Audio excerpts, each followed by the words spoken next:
bienvenue dans Elles Inspire Studio, le podcast des femmes qui osent, créent et surtout inspirent. On fantasme souvent sur la performance, le dépassement, les résultats, les podiums, visibles ou symboliques. Mais on parle beaucoup moins de ce qu'il y a derrière, la préparation, la récupération, les ajustements et la gestion des émotions quand ça gagne et quand ça rate. Avec Jade, on explore un parallèle puissant, entrepreneuriat et sport. Même exigence, même discipline, même nécessité d'écouter son corps et sa tête pour durer. On parle ensemble d'efficacité, d'organisation, de performance juste, pas celle qui épuise mais celle qui s'inscrit dans le temps. De la capacité à encaisser l'échec sans s'effondrer et à savourer la réussite sans s'y perdre. Et surtout à préparer la suite. Un épisode qui remet le mouvement, le rythme et la récupération au cœur de l'ambition. Parce que créer hors des cases, c'est aussi savoir quand accélérer et quand lever le pied. Et surtout, souviens-toi, ce que tu sais faire mérite d'être entendu. Bonjour Jade, bienvenue dans le podcast. Salut Marine, je suis ravie de passer ce temps avec toi. Alors aujourd'hui, on est ensemble pour parler de ce parcours pluriel que tu as, de son intensité, de son exigence. Mais avant qu'on rentre dans le vif du sujet, est-ce que tu peux nous en dire plus sur toi? Avec plaisir. Je m'appelle Jade Maréchal. Je suis escrimeuse en équipe de France. Donc, je suis fleurettiste, puisqu'à l'escrime, tu as 3 armes. Donc, ma passion vraiment, c'est de me dépasser, que ce soit au quotidien, mais de manière plus générale dans ma vie. Parallèlement à cette activité de sportive de haut niveau, moi, j'adore transférer les valeurs du sport, ce que j'apprends au quotidien, auprès des moldus, comme on les appelle dans le monde du sport de haut niveau, c'est-à-dire ça peut être des collaborateurs en entreprise, des étudiants, des gens qui font pas forcément de sport et qui pourtant ont beaucoup à apprendre des champions. Je pense que je suis très sensible et je suis convaincue qu'en tant que sportive de haut niveau, on a un message à transmettre, on a peut-être une voix un peu plus entendue que d'autres personnes. Et moi, j'aimerais vraiment que je sois la porte-parole de ce riche de cette activité qui est le sport, qui est vraiment l'école de la vie. Voilà. Super, merci beaucoup. Et alors justement, est-ce que tu peux nous en dire un petit peu plus sur ton sport? Parce que, peut-être que tout le monde déjà ne connaît pas, et voilà, qu'on ait une meilleure vision de ce que tu fais, de ce que ça implique. L'escrime, c'est un sport très complet qui s'apparente à des échecs, c'est-à-dire que c'est très stratégique. Tu es sur une piste de 14 mètres, tu es face à un adversaire. Tu as aussi l'arbitre qui joue un grand rôle dans la validation de tes points, donc dans le match. Et le but de ce sport, c'est de toucher sans se faire toucher. Donc ça reste un sport de combat qui fait beaucoup moins mal que de la boxe ou de la lutte parce qu'il n'y a pas de contact physique, on se bat avec des armes. C'est un sport qui est ancré dans le patrimoine français, on parle français à l'international et c'est le sport qui brille aux Jeux olympiques. Et mais justement, c'est quoi ta prochaine compétition que tu prépares là? Alors la prochaine, c'est dans quelques jours, c'est un circuit national à Bourg-la-Reine qui me permettra de me sélectionner pour la prochaine coupe du monde qui sera en Italie, à Turin. Donc sur une saison, on a 6 coupes du monde et autant de circuits nationaux, donc c'est assez dense. On a environ une compétition par mois en moyenne, voire 2. Et c'est très intense parce qu'on voyage beaucoup. Là, je t'ai parlé de Turin, on va à Shanghai, à Hong Kong, donc il y a énormément de déplacements. OK.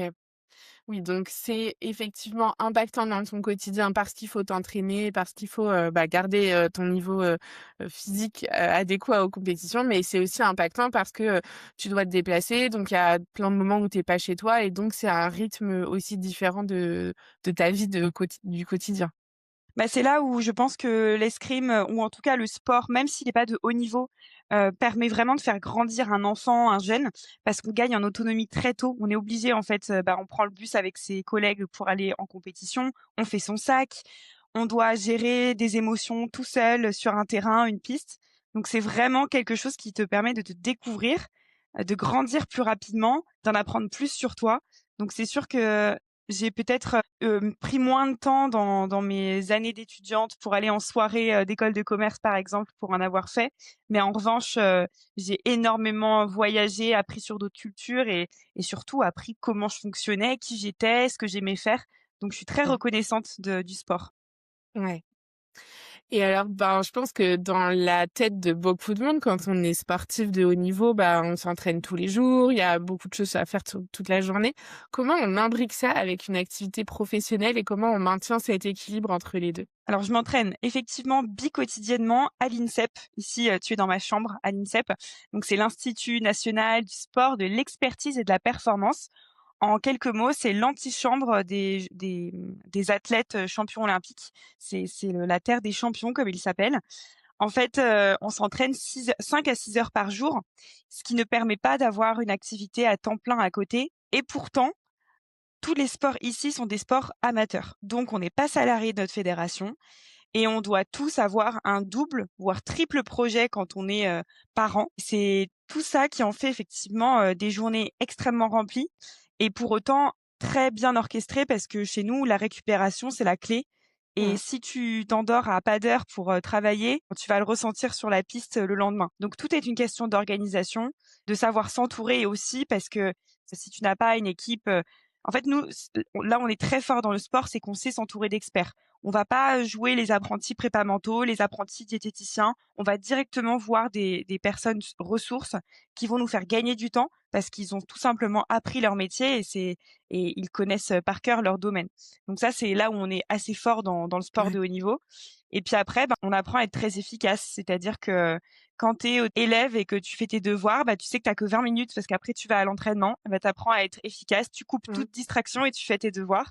Et ce principe-là, il évolue en grandissant, mais ça reste le même. On a moins de temps pour faire beaucoup de choses dans sa journée, donc on le fait efficacement. Ouais. C'est hyper intéressant parce que tu as cité plein de compétences, clés qui sont, bah, hyper utiles dans nos vies, quotidiennes, qu'on soit sportif ou pas. L'organisation, voilà, le fait de se concentrer, le fait d'avoir, aussi, la ressource de personnes qui maîtrisent mieux que nous pour pouvoir avancer, efficacement. Tout ça, c'est des compétences clés quand on mène un projet, qu'il soit entrepreneurial ou salarié. Quand on veut avancer, bah, ces compétences-là, c'est vraiment des ressources exceptionnelles. Et c'est exactement pour ça que je pense que on peut s'inspirer d'athlètes de haut niveau. Parce que quand on me demande d'intervenir auprès de collaborateurs, très souvent, on me demande d'aborder la notion de stress, la notion de gestion de l'échec. Et en fait, le sport par les émotions, par les images qu'on connaît tous et toutes, même quand on pratique pas, on a déjà vu des médailles à la télé, des remontadas, des défaites, eh ben, on va passer des messages qui parfois sont un peu tabous en entreprise. Donc tout ça pour dire qu'on a tous à y gagner de lire un bouquin d'athlète, d'écouter un podcast de sportif, parce qu'on va nous donner des clés pour les utiliser dans son quotidien. Et ce que j'aime dire aussi, c'est que nous, en tant que sportifs, on vit une vie en accéléré parce que tous les jours, on vit des émotions hyper intenses. C'est les montagnes russes. C'est on gagne plein de fois, puis après on perd, on n'est pas sélectionné, on est blessé, on doit se rééduquer, on perd un partenaire, on démarche 100 personnes par jour pour avoir un budget. Enfin, c'est un condensé d'une vie entrepreneuriale en une journée, quoi. Et puis ça va vite parce que vous savez déjà quand vous commencez votre sport que ça va s'arrêter tôt en fait. Au bout d'un moment, enfin il y a quand même beaucoup de sports où on arrête, les carrières assez rapidement. Oui, tu as tout à fait raison. C'est, une carrière qui est très courte par rapport à une carrière professionnelle, d'un métier, X. Donc là, on sait que pour l'escrime, on a un peu de chance, on peut aller jusqu'à 35-40 ans, mais des gymnastes qui s'entraînent ici à l'INSEP, à 18 ans, c'est terminé. Donc c'est la particularité aussi de notre activité, c'est que on connaît la fin, enfin plus ou moins, donc on va devoir préparer l'après, préparer la reconversion et ça, c'est une autre histoire encore. Oui, c'est ça, parce qu'il y a beaucoup de gens qui justement se reconvertissent au cours de leur carrière, mais qui n'ont jamais préparé ce moment, un peu, charnière, de, bah, il va falloir que je fasse autre chose. Soit parce que mon corps me l'impose, j'ai eu une maladie, j'ai eu un accident professionnel, soit parce que mon psy me l'impose dans le sens, bah, ça va plus bien, je suis plus épanouie dans ce que je fais, j'ai besoin d'autre chose, j'ai envie de me réaligner avec mes valeurs et soit parce que le contexte nous l'impose parfois, notre métier, il a plus de sens, à exister et donc il faut se reconvertir et faire autre chose pour continuer à avoir une activité professionnelle et c'est souvent quelque chose qu'on subit. En tout cas, moi, dans les beaucoup de femmes que j'ai rencontrées, elles se sont retrouvées un peu au pied du mur. Ça faisait des années qu'elles faisaient la même chose et puis, bah, du jour au lendemain, ça s'est imposé. Il a fallu faire quelque chose et on fait jamais dans ce sens que tu viens d'évoquer de voilà, on sait qu'à tel âge, il va falloir faire autre chose et donc on se prépare à la suite. Voilà, tout à fait. Ça va de mieux en mieux aujourd'hui quand même parce que, on a observé tellement de d'athlètes en reconversion qui ont vécu une dépression intense, un burn-out, on appelle même, cette période post, carrière la petite mort du sportif, qui est très dure à gérer parce que je viens de le dire, on vit des émotions hyper intenses, tous les jours et le moment où ça s'arrête et ben, en fait, c'est comme une drogue. On est en manque de ce pic d'adrénaline, de cette dose de stress quotidienne et pour ça, effectivement, faut le préparer en amont. Donc c'est pour ça qu'on est assez entouré ici. On a des accompagnateurs de suivi socio-professionnel qui nous aident aussi à trouver notre voie. On est obligé de suivre des études en parallèle d'une carrière sportive parce qu'ils savent très bien qu'il y a des enjeux financiers derrière. Mais voilà, il faut être conscient que ça va s'arrêter un jour et comme tu l'as très, très bien dit, ça peut s'arrêter beaucoup plus tôt que prévu pour une blessure physique, ou bien pour une surcharge, mentale. Justement, donc toi, tu nous as dit que tu avais, construit, ton activité professionnelle à côté. Qu'est-ce que tu dirais, en termes de transfert de compétences? Quelle est la compétence que tu as apprise dans le sport qui te sert le plus dans ton parcours pro? Et quelle est la compétence que tu as apprise dans ton parcours pro qui finalement, tu te rends compte que, ça te sert aussi dans le sport? Moi, je fais plusieurs activités parce que je trouve que c'est extrêmement enrichissant de ne pas se définir que par une étiquette. C'est déjà parce que quand ça va mal quelque part, tu sais que tu n'es pas que escrimeuse ou que entrepreneur.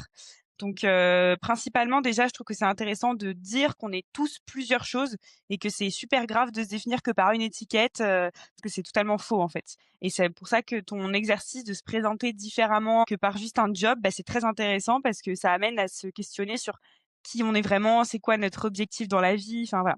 Je vais te dire plusieurs, éléments. Déjà, j'ai appris grâce au sport de haut niveau, dans ma recherche de partenaires pour financer ma carrière, qu'il faut faire preuve de résilience. C'est-à-dire, voilà, je sais que moi, je vais envoyer, tel nombre de dossiers, que je vais avoir X nombre de réponses et je deviens, très OK avec ça et j'accepte complètement, des retours négatifs ou pas de retour et ça m'a profondément aidée dans ma vie professionnelle.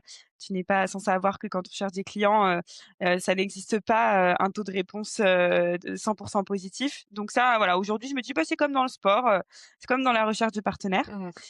J'ai appris aussi, l'importance, grâce au sport, de débriefer des moments qui peuvent être difficiles parce que je vois à quel point ça peut être du terreau fertile pour, réussir plus tard et progresser. C'est-à-dire que dans le monde professionnel, quand il y a quelque chose qui s'est mal passé ou pas à la hauteur de mes espérances, je fais vraiment l'exercice de prendre un carnet et d'écrire, 3 choses que j'aurais aimé, améliorer ou qui sont pas très bien passées.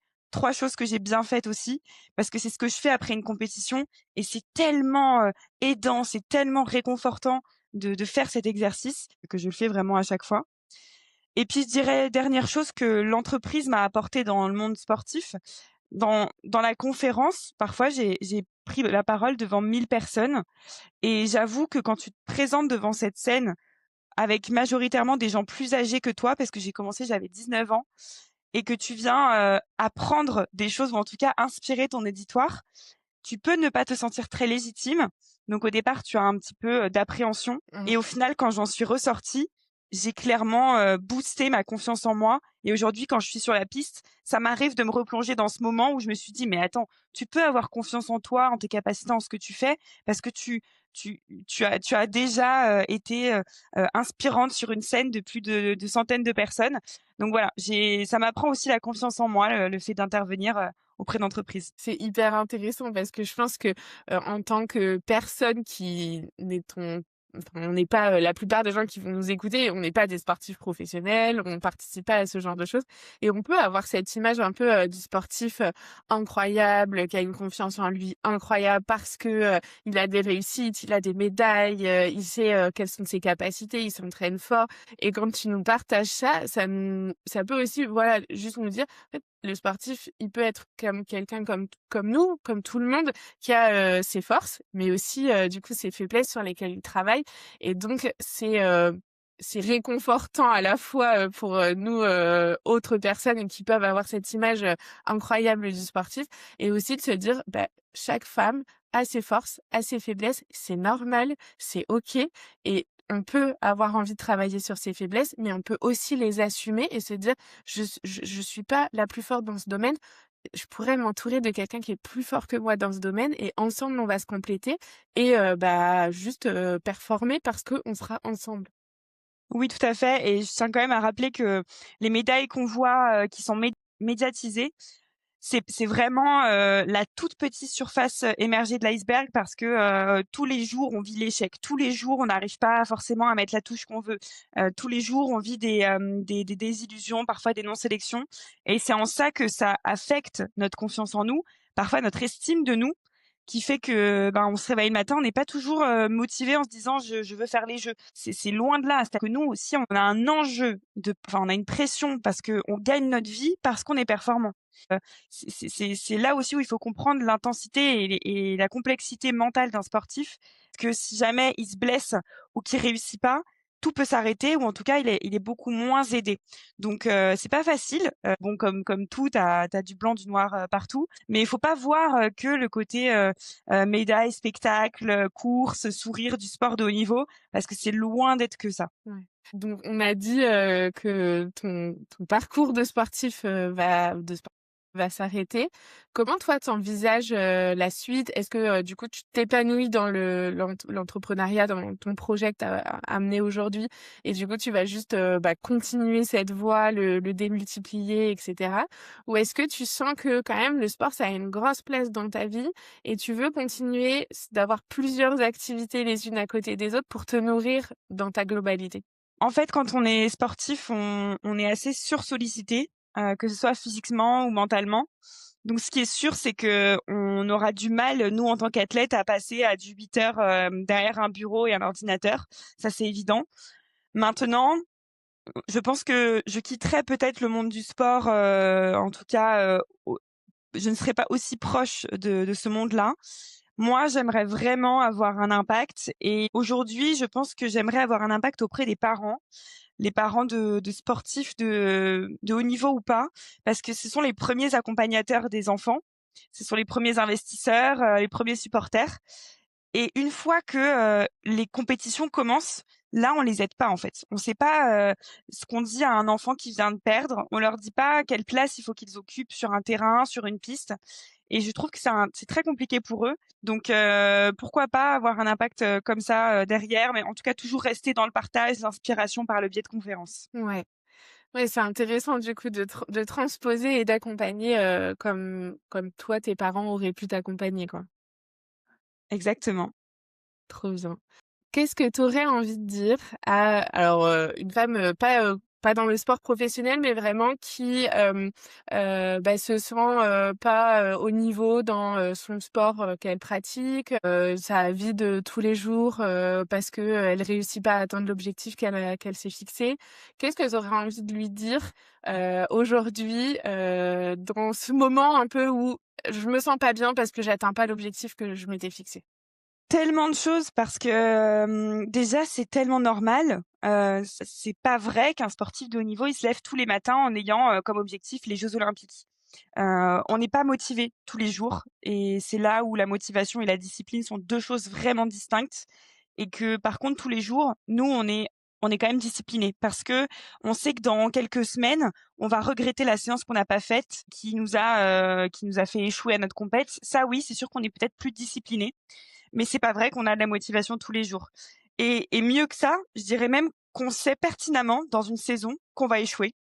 On sait qu'il y a des moments où on va avoir envie d'arrêter, qu'on va être en colère, qu'on va être, déçu de nous et en fait, on le sait et on le sait tellement qu'on est OK avec ça et qu'on l'accueille avec beaucoup plus de sérénité que si on était, persuadé qu'on allait avoir un mental d'enfer, toute la saison, toute l'année.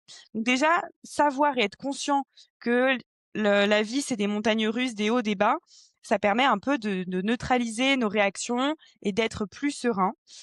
Maintenant, il arrive parfois qu'on ait des plus ou moins gros échecs qui peuvent nous faire plus ou moins mal. Je vais quand même prendre l'exemple de ce qui m'est arrivé l'année dernière, je me suis rompu les ligaments croisés, je me suis fissuré mes 2 ménisques donc chez moi, c'est un arrêt de travail. C'est terrible, on s'éloigne de des pistes pendant 1 an donc et tout ce qui s'ensuit financièrement, enfin voilà, c'est très très impactant pour la vie d'un athlète. Donc là, pour moi, j'ai vécu un très gros échec. Mais pour autant, j'ai vraiment utilisé ce temps pour apprendre bien d'autres choses, notamment pour progresser sur la partie mentale. Aujourd'hui, c'est une Jade 2.0 qui te parle parce que j'ai beaucoup travaillé sur mon mental.